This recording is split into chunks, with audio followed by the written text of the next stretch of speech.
再简单的食材，在本姑娘的手里也能化腐朽为神奇。哼，慢死了。喂，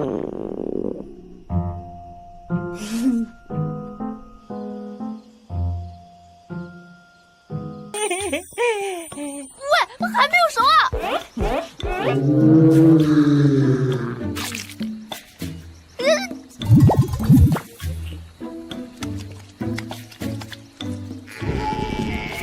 呀，我好像更饿了。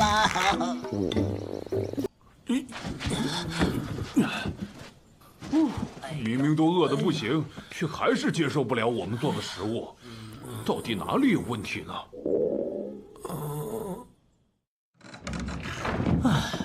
他到底想吃什么呀？我哪知道？你俩真好看，是吗？咱篷车简陋，也没啥拿得出手的东西。怎么会？我觉得这才像个家嘛。